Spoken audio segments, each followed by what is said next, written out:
Krishna. Hare Krishna. Welcome. So it's Canto 2, Chapter 9, Text 18. Answers by citing the Lord's version. Yeah, okay.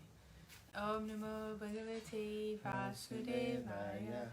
Om Namo Bhagavate Vasudevaya. Om Namo Bhagavate Vasudevaya. Text 18. Lord Brahma, thus seeing the personality of Godhead in his fullness, was overwhelmed with joy within his heart, and thus in full transcendental love and ecstasy, his eyes filled with tears of love. He thus bowed down before the Lord. That is the way of the highest perfection for the living being, Paramahamsa. Purport. In the beginning of the Srimad Bhagavatam, it is stated that this great literature is meant for the Paramahamsas, Paramo Nirmatsaranam Satam, i.e., a Srimad Bhagavatam is meant for persons completely free from malice. In the conditioned life, their malicious life begins from the top, namely bearing malice against the Supreme Personality of Godhead. The Personality of Godhead is an established fact in all the revealed scriptures, and in the Bhagavad Gita, the personal feature of the Supreme Lord is especially mentioned, so much so that the last portion of the great literature has emphatically stressed that one should surrender unto the Personality of Godhead to be saved from the miseries of life. Unfortunately, persons with impious backgrounds do not believe in the Personality of Godhead, and everyone wants to become God himself without any qualification. This malicious nature in the conditioned soul continues even up to the stage when a person wants to become one with the Lord. And thus even the greatest of the empiric philosophers speculating on becoming one with the Supreme Lord cannot become a Paramahamsa because the malicious mind is there. Therefore, the Paramahamsa stage of life can be attained only by those who are fixed in the practice of Bhakti Yoga. This Bhakti Yoga begins if a person has a firm conviction that simply discharging devotional service to the Lord in full transcendental love can elevate him to the highest perfectional stage of life. Brahmaji believed in this art of Bhakti Yoga. He believed in the instruction of the Lord to execute tapa, and he discharged the function with great penance, and thus achieved the great success of seeing the Vaikuntha Lokas, and the Lord also by personal experience. No one can reach the abode of the Supreme Lord by any mechanical means of the mind or machine, but one can reach the abode of the Vaikuntha Lokas simply by following the process of Bhakti Yoga, because the Lord can be realized only through the Bhakti Yoga process. Lord Brahmaji was actually sitting on his lotus seat, and from there, by executing the process of Bhakti Yoga in great seriousness, he could see the Vaikuntha Lokas with all variegatedness, as well as the Lord in person and his associates. Oh, amazing. So obviously Lord Brahma, by performing that tapa or tapasya, he was doing it with a mood of bhakti, a mood of devotional service, and therefore he was able to see the Lord personally and also see the spiritual world, which is amazing, brilliant. Following in the footsteps of Lord Brahma, I read this in the class I gave the other morning. Following in the footsteps of Lord Brahma, any person, even up to this day, can attain the same perfection by following the path of the Paramahamsa as recommended herein.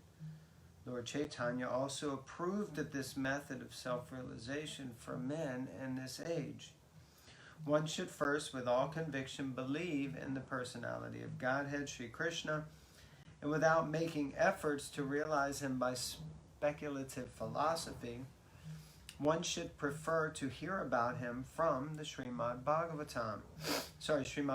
Gita, and later from the text of Srimad Bhagavatam. One should hear such discourses from a person Bhagavatam and not from the professional man, and from the karmi, jnani, or yogi. This is the secret of learning the science. One does not need to be in the renounced order of life. He can remain in his present condition of life, but he must search out the association of a bona fide devotee of the Lord and hear from him the transcendental message of the Lord. with faith and conviction. This is the path of the Paramahamsa, recommended herein. Amongst various holy names of the Lord, he is also called Ajita, or one who can never be conquered by anyone else. Yet, he can be conquered by the Paramahamsa path, as practically realized and shown by the great spiritual master, Lord Brahma. Lord Brahma has personally recommended this Paramahamsa Panta as his own, or in his own words, as follows. Jnanane praye sam uda pasya namanta eva jivanti sumukkaritam babadiya vartam stani stita sruti gatam tanuvana manubir ye prayaso jita jito pyasi tais trilokam. Lord Brahma said, O my Lord Krishna, a devotee who abandons the path of empiric philosophical speculation aimed at merging in the existence of the Supreme and engages himself in hearing your glories and activities from a bona fide sadhu or saint, and who lives an honest life in the occupational engagement of his social life, can conquer your sympathy and mercy, even though you are Ajita, or unconquerable. And that's from Bhagavatam 10:14-3.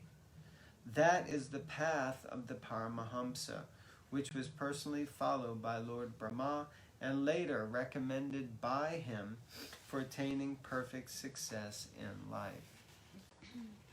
Amazing. So that's wonderful. So, yeah, great verse from the Bhagavatam, glorifying the bhakti process over empiric speculation, and also again highlighting that Lord Brahma achieved this perfection through the path of bhakti, which is great. Any thoughts? True. Okay. Confirmed. Text 19. And seeing Brahma present before him, the Lord accepted him as worthy to create living beings, to be controlled as he desired. And thus, being much satisfied with him, the Lord shook hands with Brahma, and slightly smiling, addressed him thus. I always like that. The Lord shook hands. It does mention that in there. And so in the purport, the creation of the material world is not blind or accidental. The living entities who are ever conditioned or nityabada are thus given a chance for liberation under the guidance of his own representative like Brahma. The Lord instructs Brahma in Vedic knowledge in order to diffuse this knowledge to the conditioned souls. The conditioned souls are forgetful souls in their relationship with the Lord, and thus the period of creation and the process of dissemination of Vedic knowledge are necessary activities of the Lord. Lord Brahma has a great responsibility in delivering the conditioned souls, and therefore he is very dear to the Lord. Brahma also does his duty very perfectly, not only by generating the living entities, but also by spreading his party for reclaiming the fallen souls.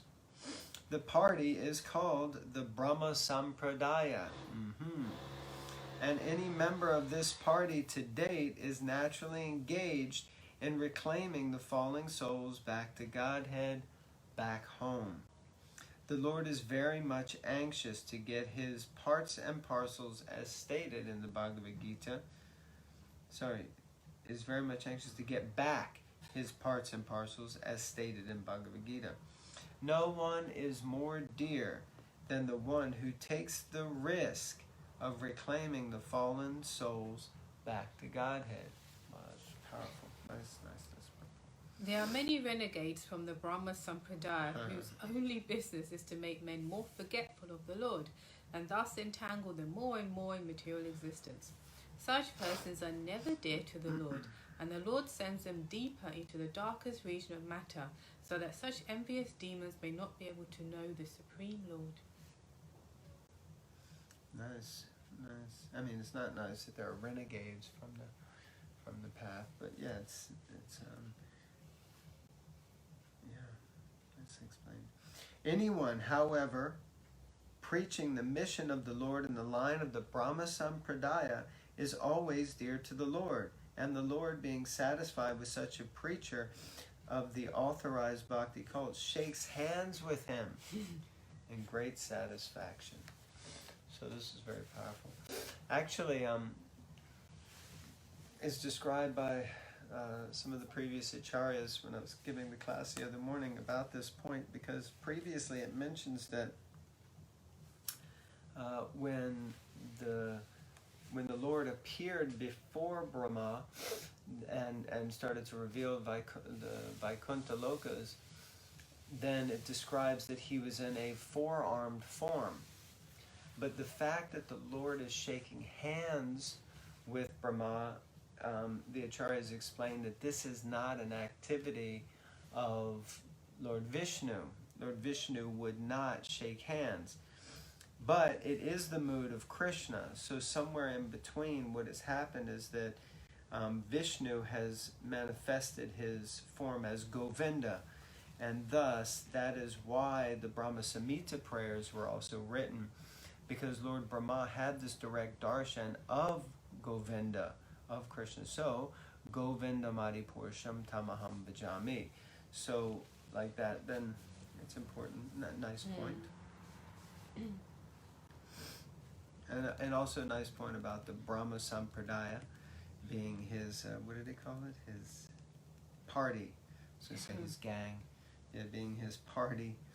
And is meant for preaching and thus pleasing the Lord. So it seems that the Brahma Sampradaya, which we're in, we're part of the Brahma, Madhva, Gaudiya Sampradaya. So like that.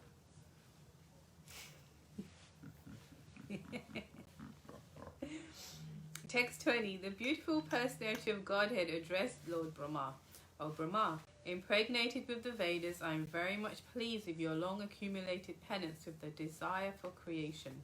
Hardly am I pleased with the pseudo-mystics. Purport. There are two kinds of penance, one for sense gratification and the other for self-realization. There are many pseudo-mystics who undergo severe penances for their own satisfaction, and there are others who undergo severe penances for the satisfaction of the senses of the Lord. For example, the penances undertaken to discover nuclear weapons will never satisfy the Lord, because such a penance is never satisfactory.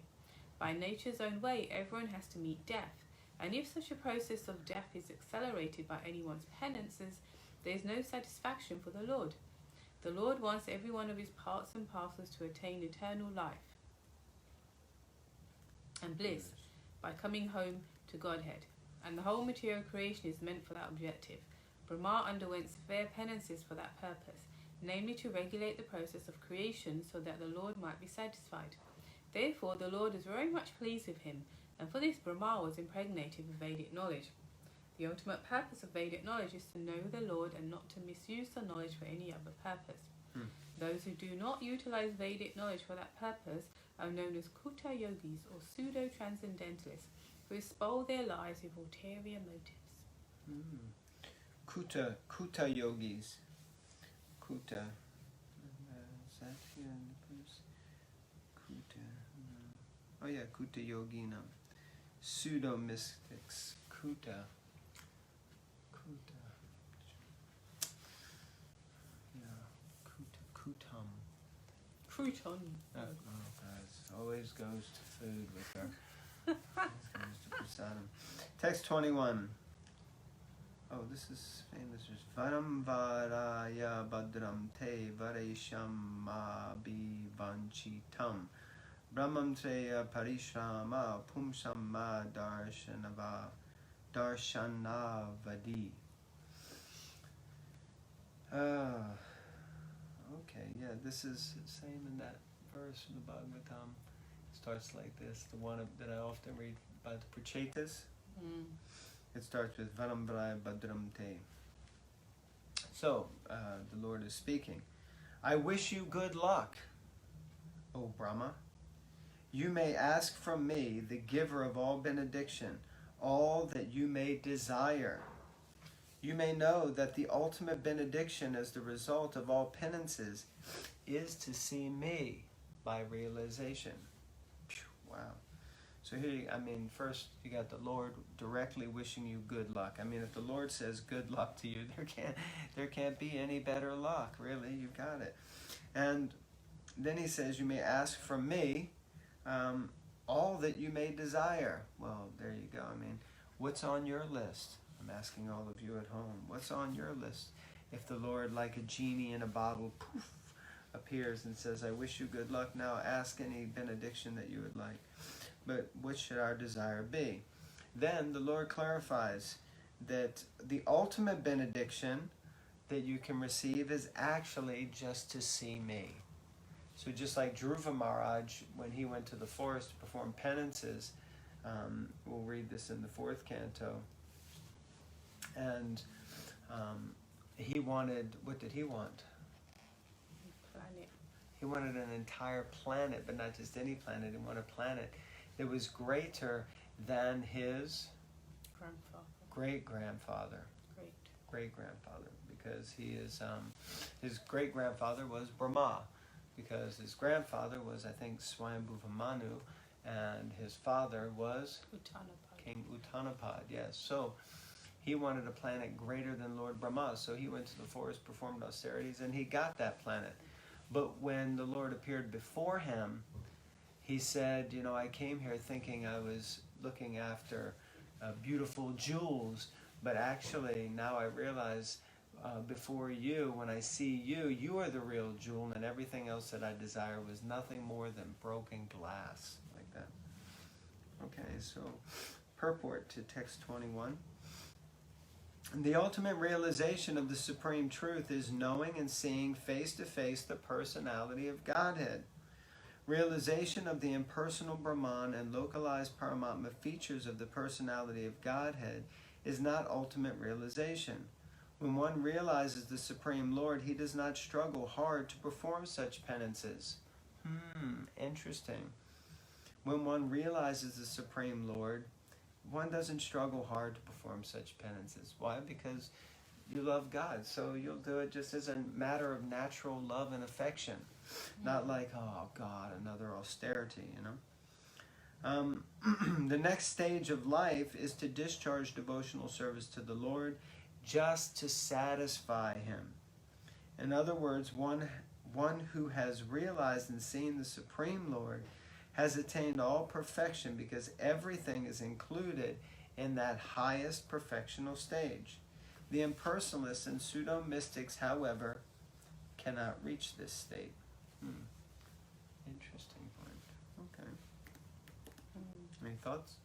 Yeah, it's interesting. When one realizes the Supreme Lord, one does not struggle hard to do such penances. I was just dealing with something recently, and it was like a lot of resistance or defensive mood or this, because when we don't want to do something, we get upset and have many excuses and why we can't do it and this and that, but you don't hear about, nothing's a penance, nothing's austere when it's what we want to do.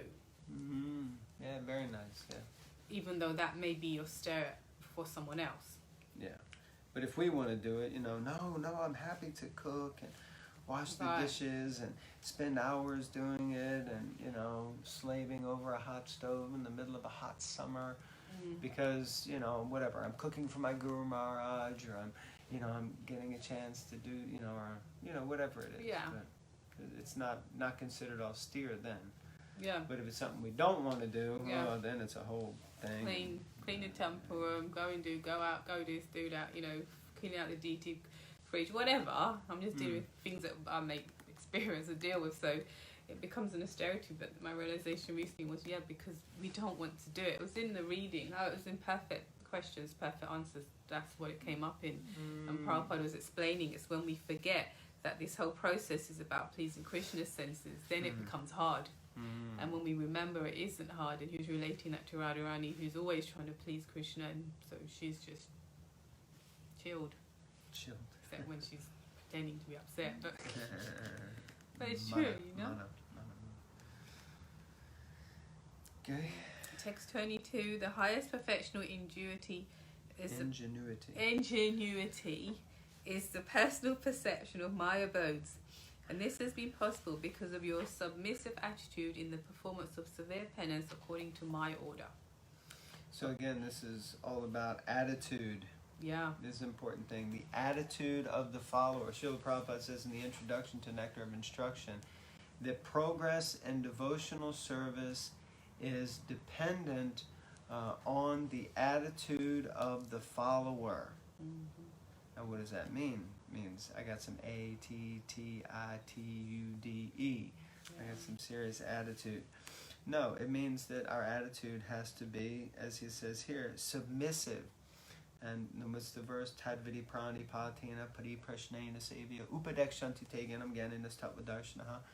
That first, try to learn the truth by approaching the spiritual master. Inquire from him. How? Submissively.